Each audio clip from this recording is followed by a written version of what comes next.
konec lanskega leta v decembru je izšla zadnja številka znanstvene revije, ki jo že nekaj let izdaja Študijski center za narodno spravo Dileme. Z nami je urednik te publikacije, te znanstvene revije, dr. Renato Podbersič, in bi ga kar vprašal, kaj prinaša tokratna številka. Torej, hvala kolega dr. Damjan Hančič za uvod. Naj povemo, da je dr. Hančič tudi član uredniškega odbora revije, ki pred bralca stopa v svojem 3. letu izhajanja.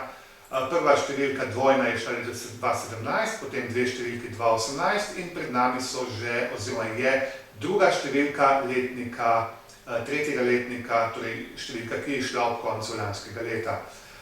Revija odpira vprašanja iz novejše in predvsem sodobne slovenske zgodovine, širokim naborom piscev in tudi članov uredniškega odbora, ki se trudimo, da je za bralca zanimiva, predvsem pa, da prinaša vedno znova kaj privlačnega za branje. Tokratna številka, v katero nas uvede tudi članica uredniškega odbora dr. Jelka Piškovič, je nekako v sozvočju z 30. obletnico padca Berlinskega zidu. Temu je namenjen tudi uvodnik v samo revijo. Drugače pa revija kot druge podobne številke, ki so izhajale v preteklosti, bralcu prinaša zanimivo branje, predvsem kar se tiče slovenske zgodovine 20. stoletja.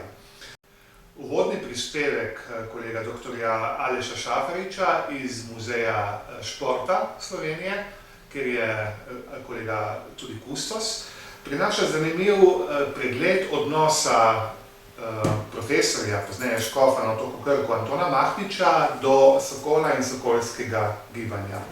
Tukaj se avtor, dr. Šafarič, naslanja predvsem na analizo člankov, ki jih je pripravil profesor oziroma škof Mahnič in dejansko pokažejo njegov odnos do preomenjene telovadne organizacije, ki je na Slovenskem v drugi polovici 19. stoletja tja do prve vojne še pozneje doživela širok razmah na Slovenskem in dejansko razloži, kako se odnos škofa Mahniča spreminja do te organizacije.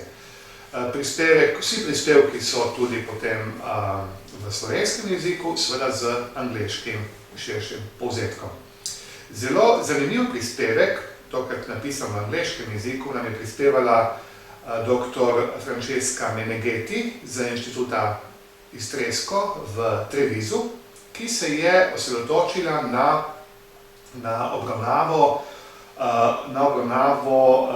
dejansko bivanja oziroma internacije slovenskih internirancev v obdobju italijanske okupacije med drugo svetovno vojno, predvsem v letih 1942-1943, v Monigu pri Trevisu, kamor so fašisti zaprli številčno slovensko populacijo, ki je kazala naklonjenost do odporniškega gibanja, in v tem taborišču je umrlo približno 200 slovenskih žrtev, od tega 53 otrok.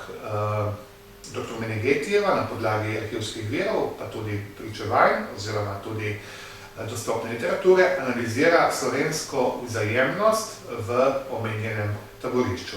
Članek je zanimiv zaradi tega, ker ga je napisala prvič domačinka iz lokalnega okolja, drugič pa je nek zunanji pogled italijanske avtorice na slovensko trpljenje med drugo svetovno vojno. Dr. Tomaž Kladnik, polkovnik Slovenske vojske in tudi vsestransko uveljavljen pisec strokovnih besedil s področja vojaške zgodovine in zgodovine vojaške taktike, se je na podlagi proučevanja arhivskih virov in relevantne literature odločil za dejansko deskripcijo ofenzivnega delovanja enot slovenskega domobranstva.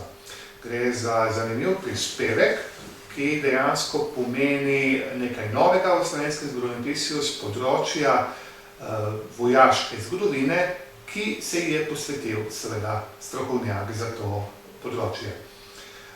Dr. Ivan Richterič, doma iz Gornje Radgone, sicer zgodovine v pokoju, nam je na podlagi gradiva iz družinskega privatnega arhiva, predvsem pa tudi pričevanj in ostalih dokumentov, opisal zanimivo življenjsko zgodbo Ivana Štrafelja-Dona, ki je dejansko po drugi svetovni vojni, točneje v letu 1950, doživel preganjanje strani tedanje obveščevalne službe, tajne politične policije, torej po domače rečene UDBE, in je potem bil tudi obsojen na zaporno kazen. Na podlagi virov in literature je njegovo življenjsko pot, njegovo trpljenje v taboriščih in pred sodišči opisal dr. Ivan Richterič. Potem sledi članek kolege dr. Davida Petelina, ki je dejansko na podlagi arhivskih virov in literature obdelal upravno-pravne spremembe lokalne oblasti mesta Ljubljana, in sicer od konca druge svetovne vojne v letu 1945 do uvedbe tako imenovanega komunalnega sistema v letu 1955. Na podlagi novih arhivskih pristopov, ustnih virov in literature je obdelal vsekakor zanimivo obdobje nekdanje slovenske preteklosti. Zanimiv prispevek, ki posega na sociološko, antropološko področje, sta prispevala dva avtorja, in sicer dr. Matevž Tomšič in pa doktorski študent Metod Berlec. Dejansko sta v zanimivem prispevku, ki je tudi aktualen, v času, ko nekateri govorijo o odmiranju tako imenovane nacionalne države, sta pisala o elitah in nacionalni državi v dobi globalizacije in sociološkimi prijemi raziskovala, kako dejansko poteka, recimo temu, spopad med globalističnimi in suverenističnimi elitami na delovanje in kako vpliva na delovanje nacionalnih držav. Torej, vsekakor tematika, ki je vredna obdelave tudi izven širšem kontekstu, izven strogega zgodovinskega pristopa. Tem člankom lahko dodamo še zanimiv prispevek sodelavca študijskega centra in tudi člana uredniškega odbora dr. Damjana Hančiča, ki je v razdelku predstavitev zgodovinskih virov dejansko predstavil nam odzive na Titovo pismo septembra oziroma jeseni 1972 v dokumentih Okrajnega komiteja Zveze komunistov Kamnik in nam s tem razgrnil poznavanje, delovanje teh turbulentnih časov v zgodnjih 70-ih letih, ki so vplivali na življenje v številnih slovenskih, jugoslovanskih federalnih republikah, predvsem pa nam pokazal odziv na Titovo pismo jeseni 1972 v lokalnem okolju. Na koncu publikacije pa so seveda tudi recenzije. Katere recenzije so tokrat? Ja, res je, poskušamo tako s prispevki kot z objavami virov in tudi recenzijami zanimivih knjig, ki so išle bodisi na slovenskem, bodisi v sosedstvu ali drugje po svetu, nekako slovenskim bralcem pripisati novosti na knjižnem zgodovinskem tržišču. Tokrat smo se odločili za 4 recenzije, in sicer je dr. Janez Juhant pripravil recenzijo knjige Bogdana Kolarja, ki je bil urednik zbornika o učiteljih Teološke fakultete v Ljubljani za ustanovitev dejansko in ohranitev univerze v Ljubljani, njihove dejansko tudi zasluge pri tem. Potem je dr. Tomaž Kladnik pripravil recenzijo zelo zanimive knjige Tina Modražije Z žogo proti vojni, kjer obravnava jugoslovanski nogomet med okupacijo med leti 1941-1945.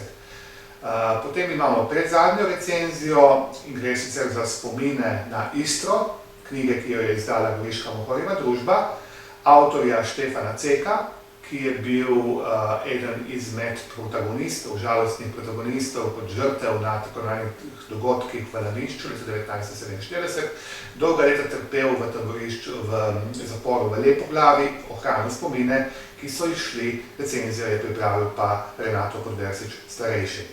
In na koncu je še predstavitev knjige, ki so jo izdali kolegi na Hrvatskem inštitutu za povijest v Zagrebu.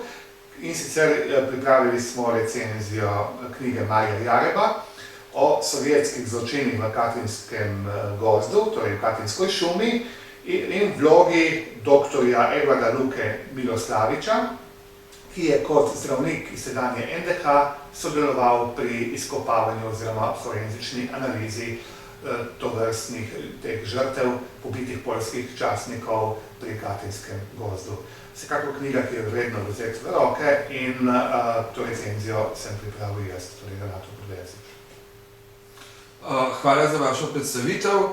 Hkrati pa vabim vse poslušalce, gledalce, da vkolikor so našli kakšno zanimivo temo v tej publikaciji, da se oglasijo na Študijskem centru za narodno spravo oziroma lahko kontaktirajo tudi preko elektronske pošte in telefona in si knjigo tudi kupijo in preberejo. Torej, hvala Damjan, res je, revija je na voljo bralcem, hkrati pa tudi potencialnim sodelavcem, ki bi želeli sodelovati pri nastajanju, lahko nam pošljajo svoje prispevke. Hvala lepa. Torej tudi povabilo vsem, ki želijo s prispevki sodelovati v tej znanstveni reviji.